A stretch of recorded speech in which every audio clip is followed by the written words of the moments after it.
رب اشرح لي صدري ويسر لي أمري واحلل عقدة من لساني يفقهوا قولي ربنا زدنا علما. அஸ்ஸலாமு அலைக்கும் வரஹ்மத்துல்லாஹி வபரகாத்துஹு. வெல்கம் டு கீடு ஜன்னாயம். தஸ்னிம் எல்லாரும் எப்படி இருக்கீங்க? நல்லா இருக்கீங்களா? அல்ஹம்துலில்லாஹ். வீடியோக்குள்ளே போகிறதுக்கு முன்னாடி நான் லாஸ்ட் வீடியோவில் கேட்ட கொஷனுக்கு ஆன்சர் என்னன்னு பார்க்கலாம். நான் என்ன கொஷின் கேட்டேன்? ஹாரூன் அலைஹிஸ்ஸலாம் அவர்கள் மூசா அலைஹிஸ்ஸலாம் அவர்களின் எந்த வழி சகோதரர்? இதுக்கான ஆன்சர் ஒரே தாயின் பிள்ளை. சொர்க்கத்தின் திறவுகோல் தொழுகை. ஒரு மனிதரிடம் இது சரியாக அமைந்துவிட்டால் அவருடைய படைப்பின் நோக்கம் பரிபூர்ணமாகிவிடும். நமக்கு வரக்கூடிய ஒவ்வொரு வெற்றிக்கும் இந்த 5 வேளை தொழுகை தான் முதல் காரணமாக இருக்கும். அதுபோல பல முசீபத்துகளிலிருந்து பாதுகாக்கும் ஒரு கேடயமாக இந்த தொழுகை இருக்கும். நம்முடைய வாழ்க்கை சிறப்பாக இருக்க வேண்டும், பல வெற்றிகள் நமக்கு கிடைக்க வேண்டும் என்றால் நாம் முதலில் கடைபிடிக்க வேண்டியது தொழுகையை தான். இந்த தொழுகை நம்மை மானக்கேடான செயல்கள் செய்வதிலிருந்து பாதுகாக்கின்றது.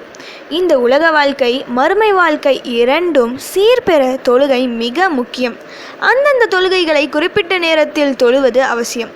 அல்லாஹ் விரும்பக்கூடிய அமல்களில் முதல் விஷயம் இது. அதிலும் நம்முடைய வாழ்வாதாரத்தை உயர்த்தும் ஃபஜர் தொழுகையில் நாம் அதிகம் கவனம் செலுத்த வேண்டும். இந்த தொழுகை தான் பலரும் தவறவிடும் தொழுகையாக இருக்கிறது. ஒருவருக்கு ஃபஜர் தொழுகை மட்டும் சரியாக கிடைத்துவிட்டால் அன்றைய நாள் அவர் அல்லாஹ்வின் பாதுகாப்பில் வந்துவிடுவார்கள். அவரை பாதுகாப்பது அல்லாஹ்வின் பொறுப்பாகிவிடும். நம்முடைய ரிஸ்க் இறங்கும் நேரம் இந்த நேரமாக தான் இருக்கின்றது. அந்த நேரத்தில் எழுந்து தொழுது துவா செய்தால் அல்லாஹ் சுப்ஹானஹு வ தஆலா நம்முடைய வாழ்வாதாரத்தை பல மடங்கு உயர்த்தி தருவான். சில குறிப்பிட்ட துவாக்கள் இருக்குது. அவைகளை ஃபஜர் தொழுது வழக்கமாக கடைபிடித்து வரும்போது கஷ்டம், கவலை, வறுமை, தோல்வி என்ற பேச்சுக்கே இடம் இருக்காது.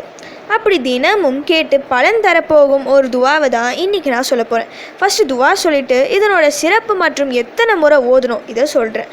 இப்போ துவா என்னென்னு பார்க்கலாம். حسبي الله لا إله إلا هو عليه توكلت وهو رب العرش العظيم. حسبي الله لا إله إلا هو عليه توكلت وهو رب العرش العظيم.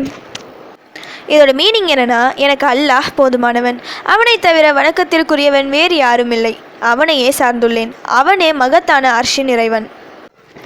சூரா தௌபாவில் உள்ள கடைசி வசனம் இது. அல்லாஹ் சுப்ஹானஹு வ தஆலா நபி ஸல்லல்லாஹு அலைஹி வஸல்லம் அவர்களை பார்த்து இந்த துவாவை ஓதுமாறு கூறுகின்றான். அல்லாஹ் குறிப்பாக ஒரு துவாவை இதை ஓது என்று சொல்லியிருக்கின்றான் என்றால் அந்த துவா அவ்வளவு ஸ்பெஷலான துவாவாக தான் இருக்கும். இந்த துவா குர்ஆனிலும் இருக்குது, ஹதீஸிலும் இருக்குது.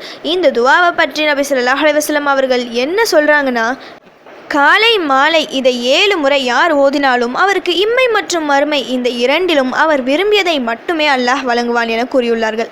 நமக்கு விருப்பமான ஒரு காரியம் என்றால் அது எந்த காரியமாகவும் இருக்கலாம். ஒருவருக்கு வசதியான வாழ்க்கையை வாழணும் என்ற விருப்பம் இருக்கும். ஒருவருக்கு ஆரோக்கியமாக வாழ வேண்டும் என்ற விருப்பம் இருக்கும். ஒருவருக்கு சொந்த வீடு வேண்டும், நல்ல வேலை வேண்டும், குடும்பத்தில் நிம்மதி சந்தோஷம் இருக்க வேண்டும், நம் பிள்ளைகள் நன்றாக படிக்க வேண்டும், அவர்கள் எதிர்காலம் சிறப்பாக இருக்க வேண்டும் என ஒவ்வொருவருக்கு ஒரு விருப்பம், பல விருப்பம் என எப்படி வேணும்னாலும் இருக்கலாம். இதை எல்லாவற்றையும் அறிந்தவன் இறைவன். நாம் விரும்பியதை அவன் தருவான்.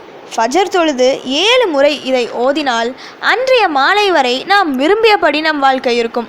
அதோடு இல்லாமல் ஃபஜர் நேரத்தில் சில மலக்குமார்கள் பூமியில் சுற்றி திரிவார்கள்.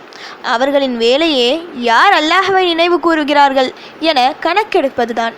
திரும்பி வானத்திற்கு செல்வார்கள். அப்போது அல்லாஹ் சுப்ஹானஹு வ தஆலா மலக்குமார்களிடம் கேட்பான், என்னுடைய அடியார்களில் யார் என்னை நினைவு கூர்ந்தார்கள் என. நாம் இது போன்ற துவாக்கள், திக்ர்கள் சொன்னால் நம்முடைய பெயரை அவர்கள் கூறுவார்கள்.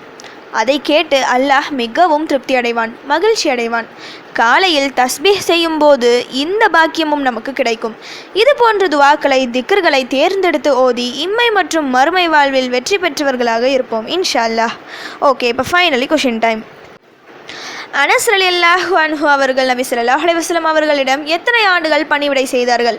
இதுதான் இன்னைக்கான கொஸ்டின். இதுக்கு உங்களுக்கு ஆன்சர் தெரிஞ்சால் ப்ளீஸ் கமெண்ட் பண்ணுங்கள். அப்படி இல்லைனா ப்ளீஸ் வெயிட் பண்ணுங்கள், நான் நெக்ஸ்ட் வீடியோ போஸ்ட் பண்ணுற வரைக்கும். சுப்ஹான ரப்பிக ரப்பில் இஸ்ஸத்தி அம்மா யசிஃபூன வஸ்ஸலாமு அலல் முர்ஸலீன் வல்ஹம்துலில்லாஹி ரப்பில் ஆலமீன். அஸ்ஸலாமு அலைக்கும் வரஹ்மத்துல்லாஹி வபரகாத்துஹு.